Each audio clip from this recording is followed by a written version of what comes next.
Salam alaikum, bonjour tout le monde. Bon, nous allons donc commencer le deuxième chapitre. Donc ça concerne donc les fonctions de plusieurs variables, limites et continuité.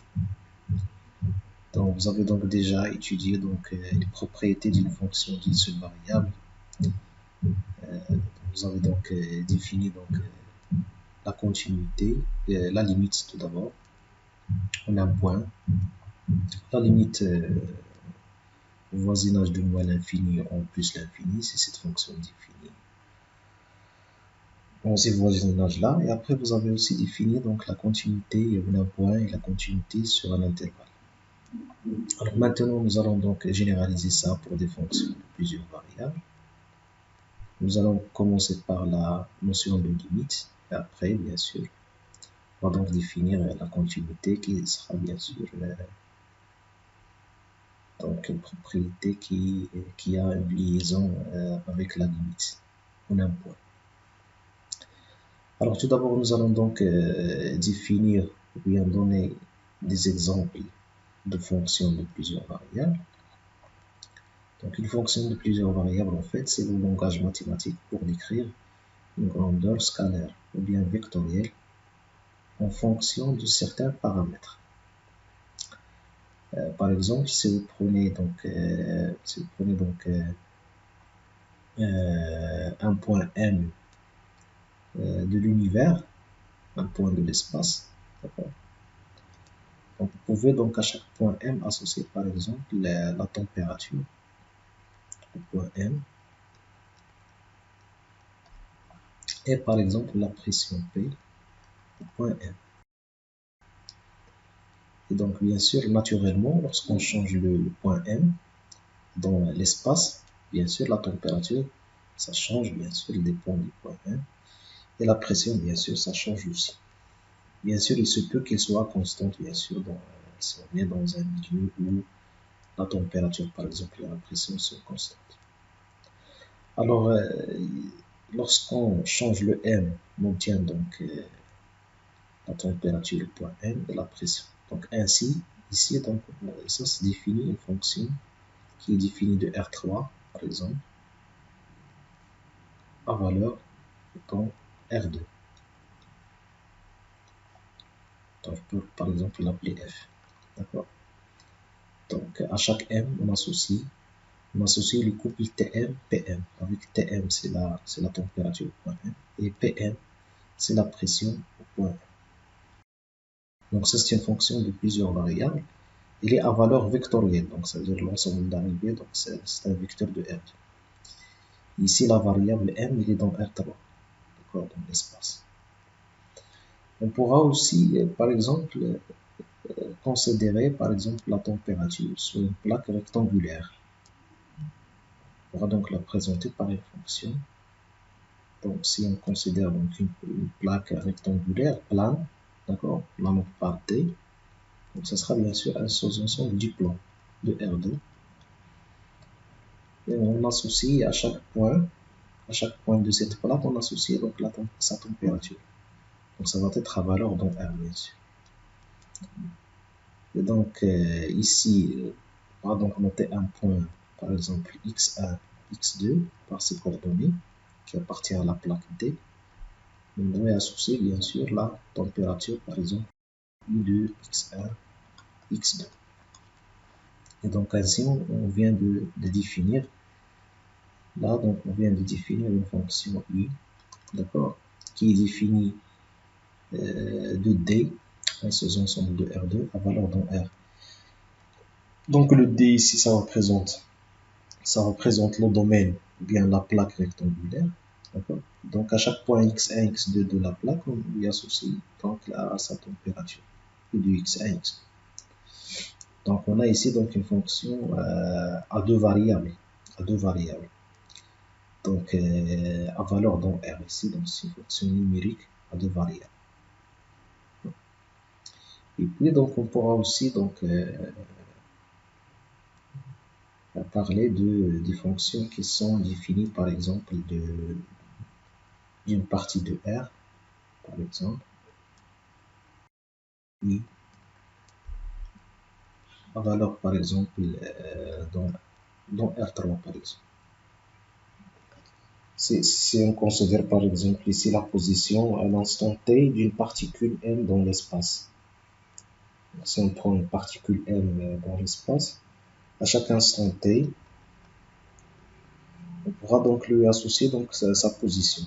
Donc sa position, ça veut dire que ça va être un vecteur de R3 qui sera de la forme x de t, y de t, et z de t.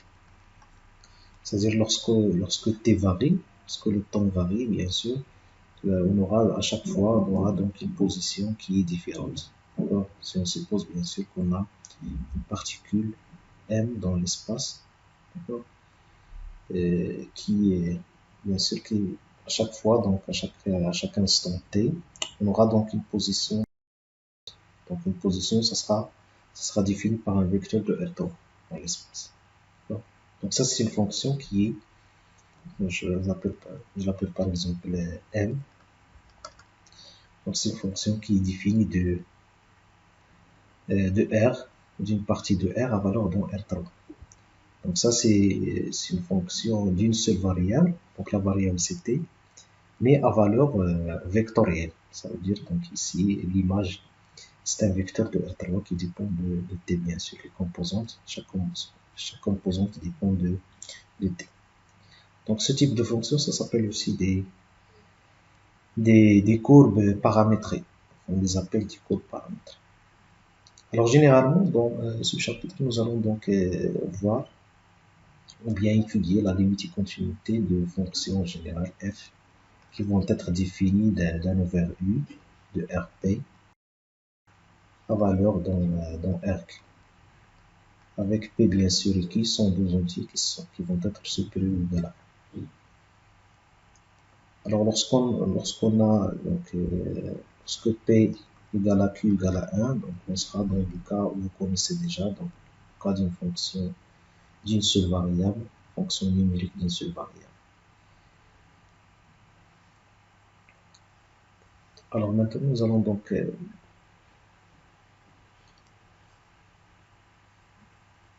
là, nous allons donc écrire ça d'une manière bien organisée.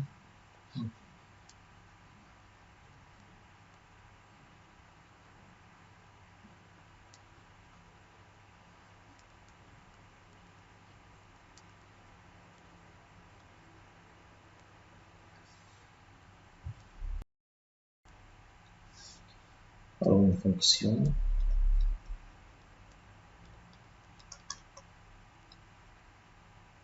plusieurs variables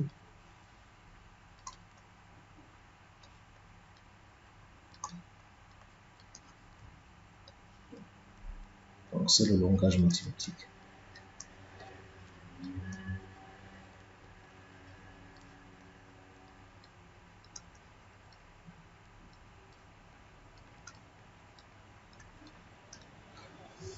Pour décrire bien sûr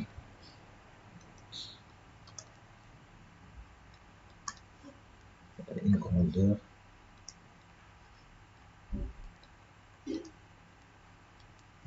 scalaire ou vectorielle.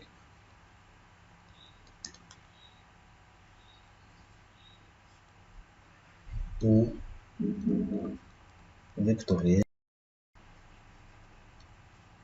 en fonction bien sûr de certains paramètres.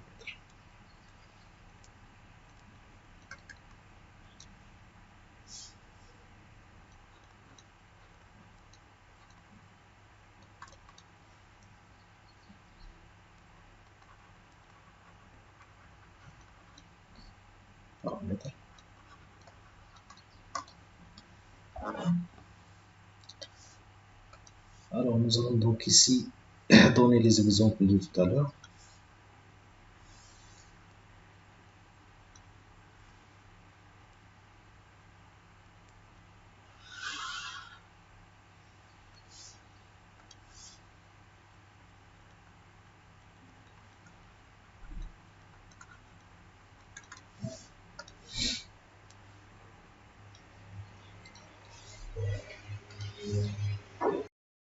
Par exemple, le couple température, pression, couple température,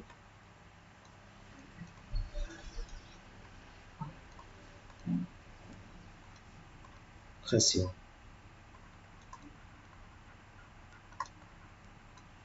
atmosphérique,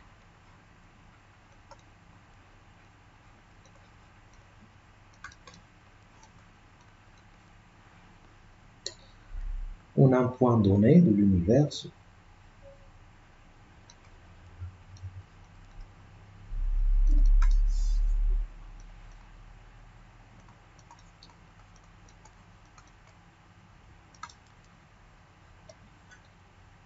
Donc, se représente bien sûr, se représente par une fonction du type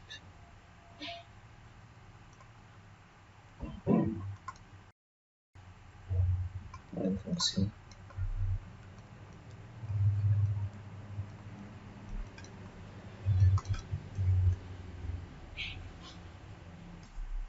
donc on montre par exemple f, c'est une fonction qui est définie de R3 à valeur dans R, qui à chaque point M, on associe Tm, le couple Tm, P de M. Avec Tm, bien sûr, ça désigne donc la température du point M, et Pm, c'est la pression atmosphérique du point M. Donc, le deuxième exemple, c'est la température sur une plaque rectangulaire.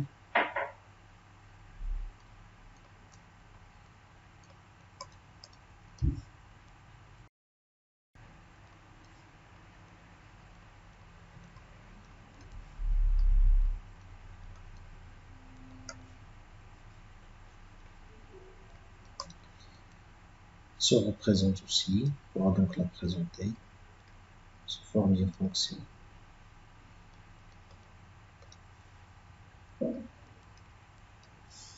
par une fonction numérique à deux variables, par une fonction, j'appelle par exemple U, on définit de D une partie de R2, donc ça désigne bien sûr la plaque rectangulaire, valeur dans R, qui à chaque x1, x2, un point de cette plaque, on associe donc la température notée U de x1, x2.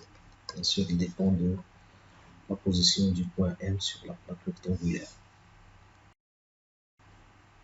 Donc, troisième exemple, donc la position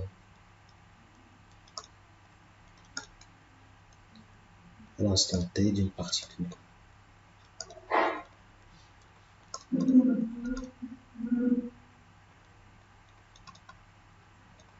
Une particule M dans l'espace.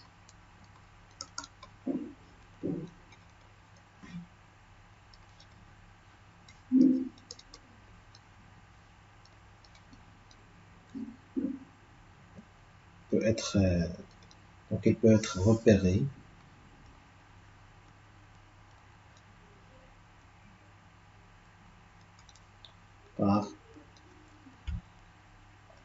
par un nom, M de T par exemple, M de T, par ses coordonnées bien sûr à l'instant T, M de T vers X de T,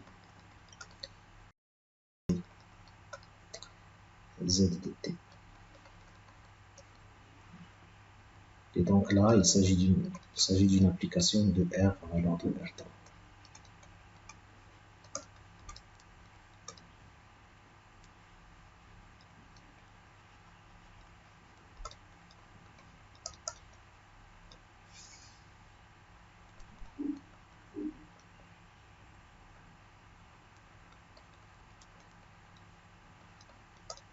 Donc, c'est-à-dire ici, donc l'appeler par exemple, donc ça c'est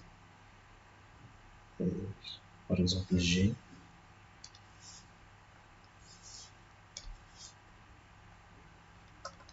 défini de R, valeur dans R3, qui à chaque T, on associe donc la X de T position, de Z de T. Alors maintenant, on donne donc la définition générale, définition mathématique d'une fonction de plusieurs variables. Donc ça sera en général, donc c'est une application qui est définie d'une partie de RP à valeur dont RQ. Donc ça c'est la définition générale, bien sûr.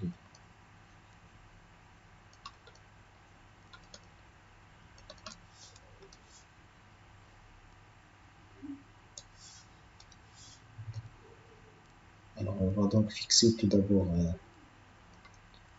P et Q, deux entiers.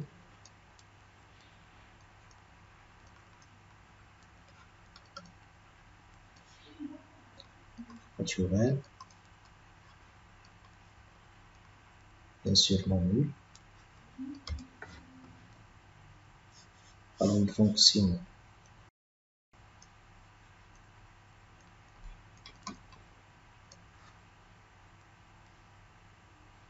de P variable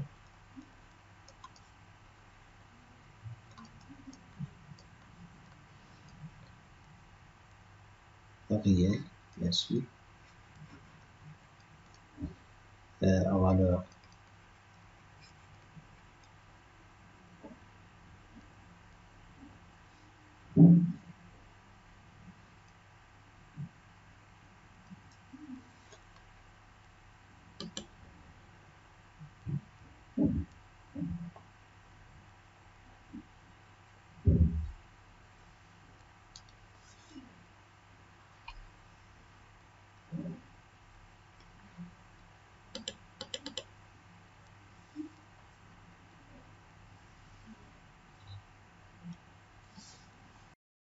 donc à valeur réelle, donc à valeur dans R, dans RQ, est une application bien sûr définie d'une partie D de RP à valeur dans RQ. C'est une application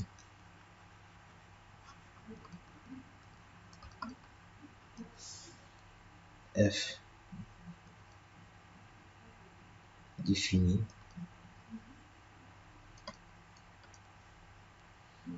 d'une partie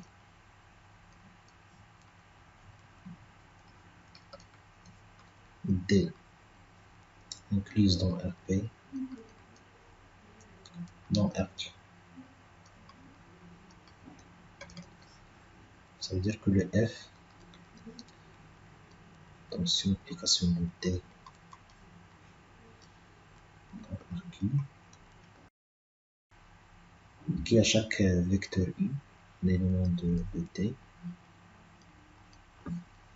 on associe ici donc l'image F de U, qui sera bien sûr ici un vecteur de RQ.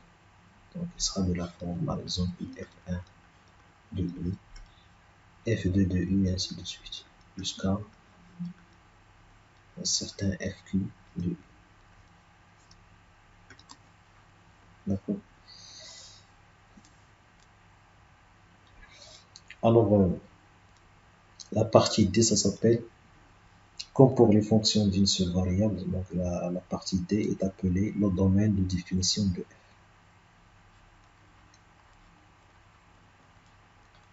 La partie D s'appelle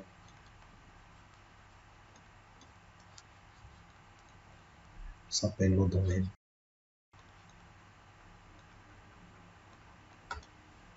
de définition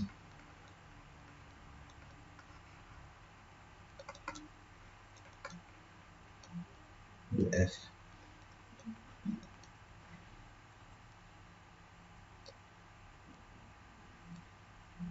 Sera noté souvent DF.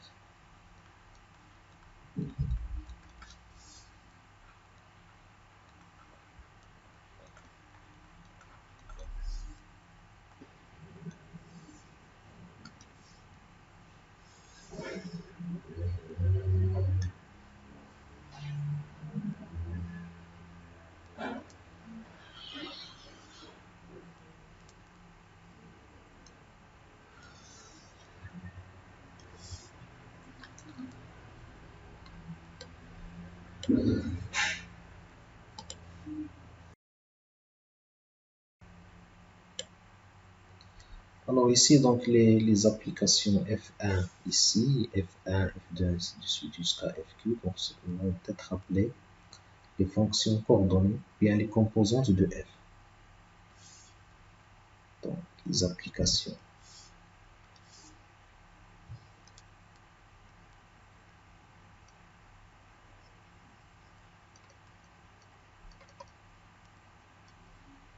Les applications, donc, F1, ainsi de suite jusqu'à FQ. Donc, bien sûr, ça, ce sont des fonctions qui sont définies de T. Alors, dans R,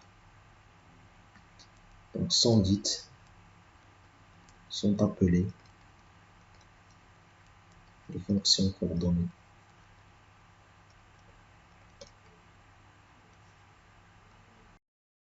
De F.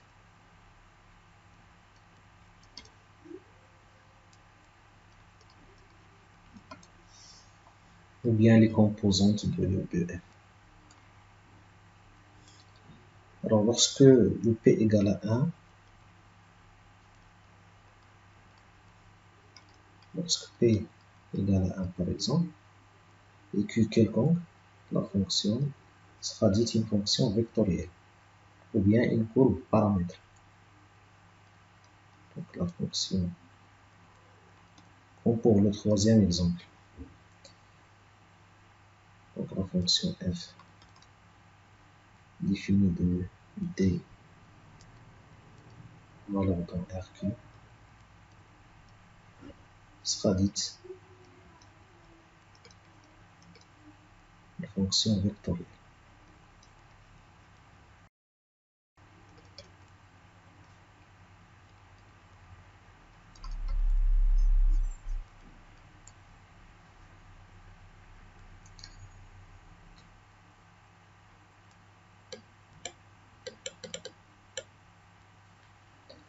De variables réelles.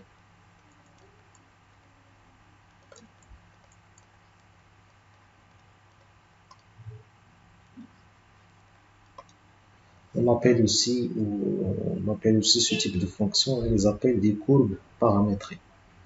On les appelle aussi des courbes paramétrées. Alors, ou bien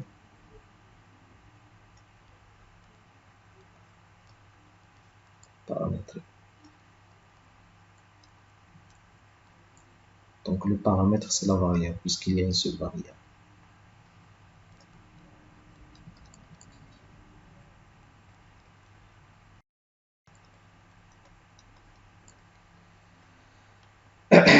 Alors lorsque le P égale à Q, donc la fonction, donc tout ça ce sont des cas particuliers. Lorsque P égale à Q, donc la fonction il est appelée en champ de vecteur. Donc ça ce sont des... Il faut donc entendre ça en physique.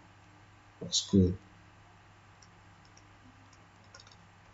P égale à Q, la fonction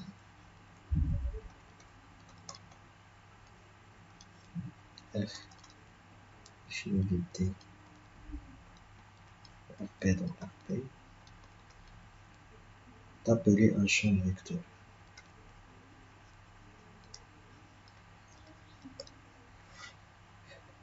Champ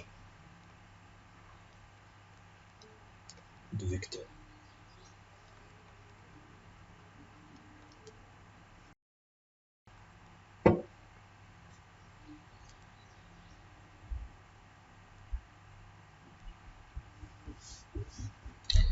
Et lorsque Q égale à 1, on aura donc une fonction numérique de plusieurs variables. Lorsque Q égale à 1, on dit que f est une fonction réelle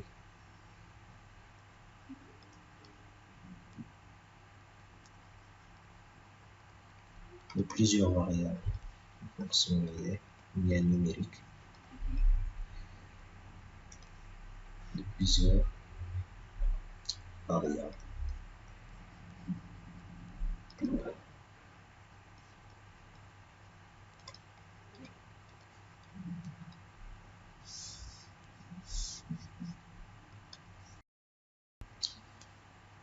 Alors, on note généralement une fonction de deux variables, fonction réelle à deux variables, on la note généralement par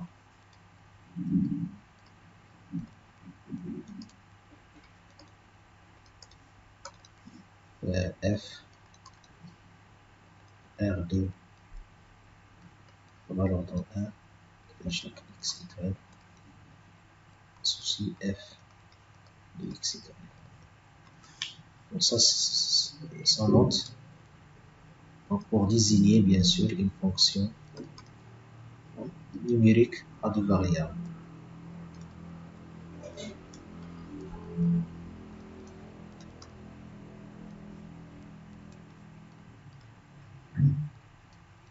Réelle, deux variables.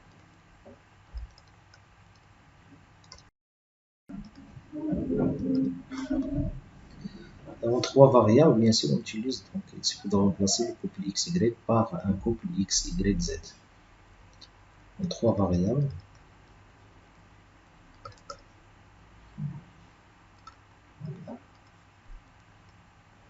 on utilise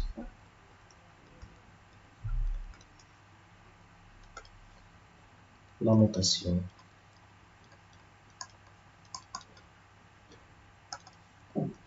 f de x, y, z, par exemple. Donc, bien sûr, ici, les variables, vous pouvez donc les noter, par exemple, x, y, z, ou bien x1, x2, x3, ainsi de suite. Donc, il n'y a pas de problème de notation. Ce qui est important, c'est que en trois variables, vous avez 3. Donc, en 2, vous avez 2 variables, et ainsi de suite. Alors, en dimension P, en général, en dimension P, on pourra donc noter les variables x1, x2 jusqu'à xp. D'accord? En dimension P. Donc, si on met en général dans RP, en dimension P, on utilise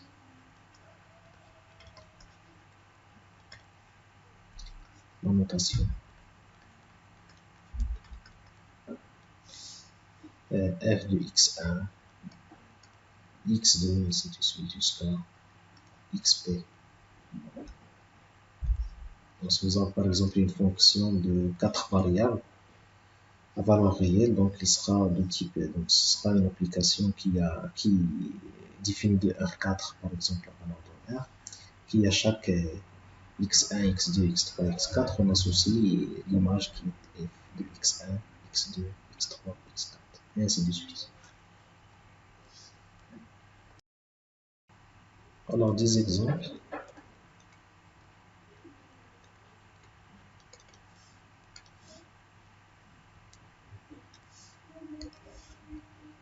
Alors, soit donc la fonction, soit f,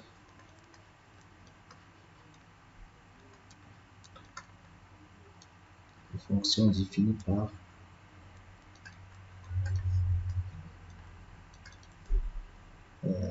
donc une fonction à deux variables, f de xy, à chaque xy, on associe par exemple x carré sinus xy divisé par y carré moins 4x carré. Alors ça c'est une fonction numérique à deux variables x, y. Donc par exemple ici il est défini, donc cette fonction elle sera définie donc un point xy est un point du domaine de définition, si seulement si bien sûr xy c'est un élément de R2. Il doit donc vérifier, donc ici il suffit que ça soit bien sûr différent de 0. D'accord? Nous avons donc ici un quotient y carré moins 4x carré différent de 0. Et donc ça vous donne xy en R2 tel que ici le y moins 2x est différent de 0. Et y plus 2x est différent de 0. Et donc le domaine, ça sera, donc ici vous voyez que pour que la fonction f soit définie, il suffit que le xy XY vérifie ces deux contraintes, ça veut dire que vous avez ici, donc ça c'est une... Donc le XY ne doit pas appartenir à la droite d'équation y moins 2x égale 0 ou c'est à la droite d'équation y plus 2x égale à 0. Donc ça veut dire donc c'est R2, le domaine de définition, ce sera R2 privé de ces deux droites. D'accord. Donc le domaine TF est égal à R2 privé, bien sûr, de ces deux droites. Donc ça veut dire qu'il est privé des points x, y dans R2 tels que 2x égale à 0.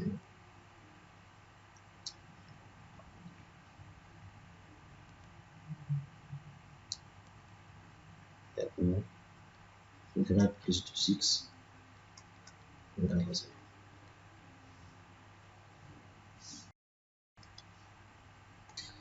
Alors maintenant un deuxième exemple. Donc soit cette fois G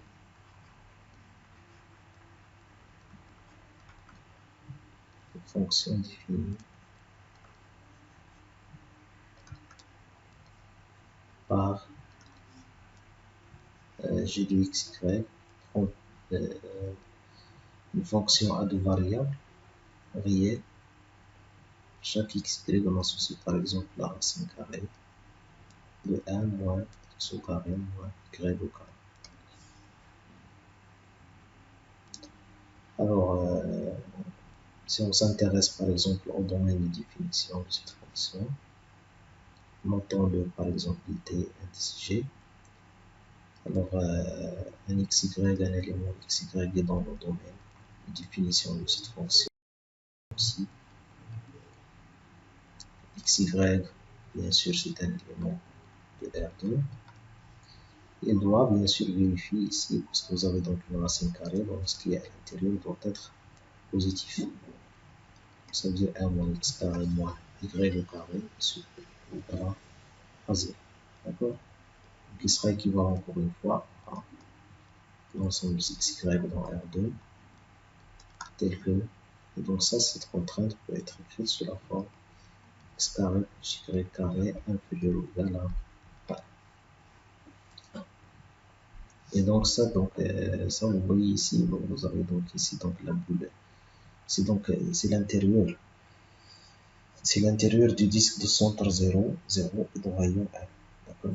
Parce que ça c'est la norme euclidienne.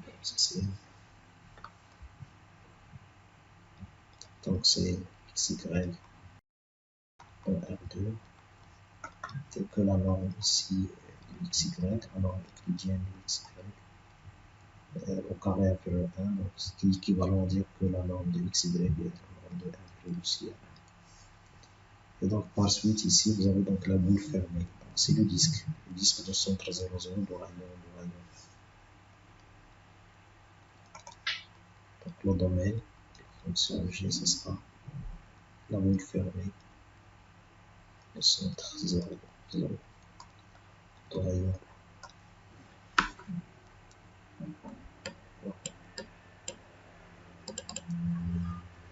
Donc le domaine ici, on pourra donc le représenter graphiquement, en ce cas.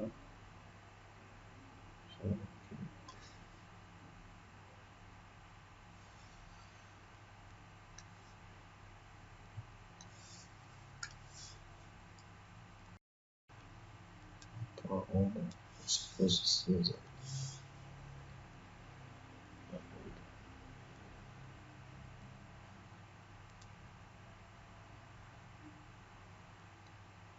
suppose ici, bien sûr, si on a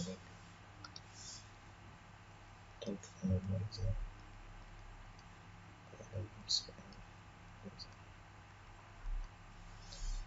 donc le domaine c'est exactement bien sûr la boule bien sûr fermée. Donc c'est le disque entier, l'intérieur du disque. De centre 0, de rayon. Bien sûr ici la frontière elle est incluse puisque vous avez donc une inégalité ici large. D'accord? Ça veut dire que les points qui sont sur la frontière, sur le cercle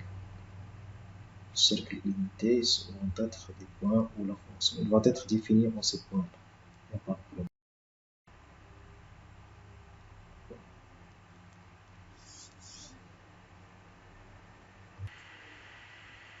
Maintenant, nous allons donc donner donc la définition du graphe d'une fonction à deux variables.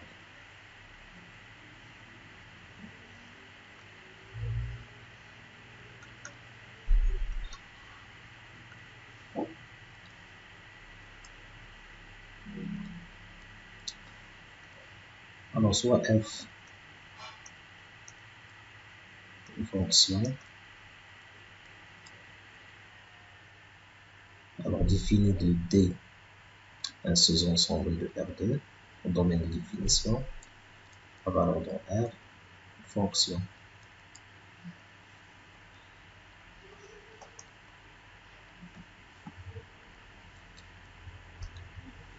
Alors, on appelle le graphe, on appelle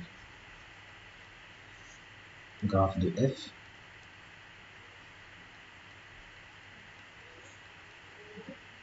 Donc, c'est le sous-ensemble de R3. Donc, en fait, c'est une surface. Donc, c'est le sous-ensemble de R3 est défini par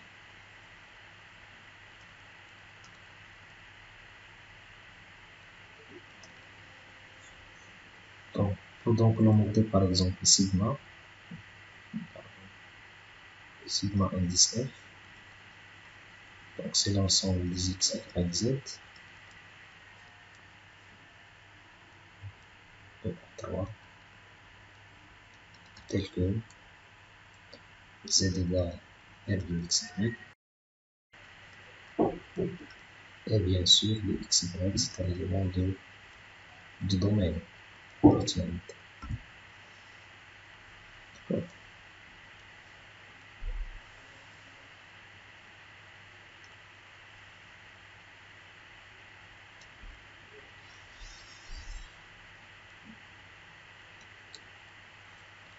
Alors, contrairement au cas de fonction d'une seule variable, donc dessiner le graphe de la fonction f pour des fonctions de deux variables, donc c'est pas toujours facile de le faire. Alors, on utilise souvent donc des logiciels. Par exemple, il y en a beaucoup. Il y a donc un logiciel qui s'appelle Map. Il y a aussi donc des logiciels de géométrie. Par exemple, il y a aussi GeoGebra, qui s'appelle GeoGebra. Donc, il est en fait gratuit. Vous pouvez donc le télécharger sur vos PC ou bien il y a aussi donc des applications sur les téléphones portables. Je vais vous donner un exemple ici de comment donc voir donc avoir donc le graphe d'une fonction à deux variables. Si je donne un exemple. Alors, il suffit donc d'ouvrir ça s'appelle la calculatrice 3D du GeoGebra. Donc ici, vous avez donc un champ où vous pouvez donc taper l'expression de la fonction. Donc, par exemple, z égale, si on prend par exemple x carré, x au carré plus y au carré. D'accord. Donc ça vous donne quelque chose. Donc ça c'est le graphe de la fonction à deux variables qui a x, y associé, y carré. D'accord. Et donc là, vous pouvez donc faire des rotations pour voir, donc, pour visualiser bien sûr le graphe. Donc en fait, c'est une surface de R3. D'accord. Vous voyez donc ça c'est les axes de repère. Et là, c'est l'ensemble sigma indice f qu'on a noté sigma indice f ici. D'accord. Donc ça c'est pour la fonction qui a z, qui a x, y associé x carré plus y au carré. Donc vous pouvez par exemple tracer aussi, si vous revenez donc à l'exemple précédent,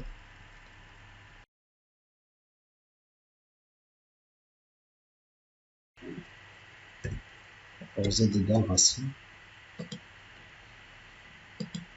carré de 1 moins x au carré moins y au carré.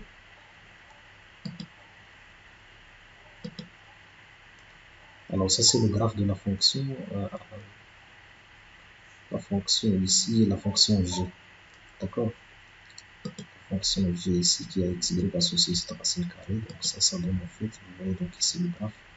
Donc il est de la forme, donc c'est une demi-sphère. C'est une demi-sphère, la sphère unité de centre 0, 0, 0. Et de rayon bien sûr 1. Donc vous pouvez aussi, par exemple, tracer d'autres fonctions. Ça peut être, par exemple, la racine carrée de valeur absolue de x, par exemple. On va faire donc valeur absolue de x. Donc ça donne, donc ça généralise en quelque sorte la fonction valeur absolue. D'accord? Pour le cas réel, donc pour le cas réel, vous voyez que donc, la fonction valeur absolue, donc il est son graphe, c'est la réunion de deux droites, y égale à x et y égale moins x. Donc ici, vous prenez donc la fonction qui a x, y associée à valeur absolue de x, vous aurez donc quelque chose. Donc c'est la réunion de deux demi-plans. D'accord. Donc si vous ajoutez par exemple ici valeur absolue de y,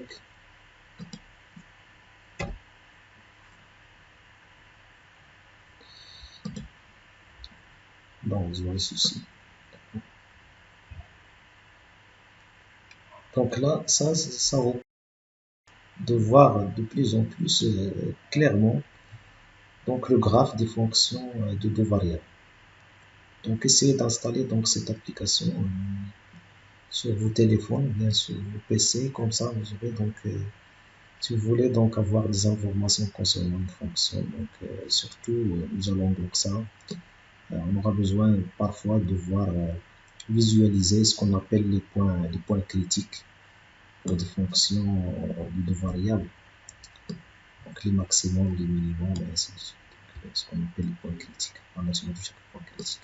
Donc ça c'est l'objet du chapitre 3. Alors donc, on va donc s'arrêter là pour cette séance. On continuera donc la prochaine fois. Merci.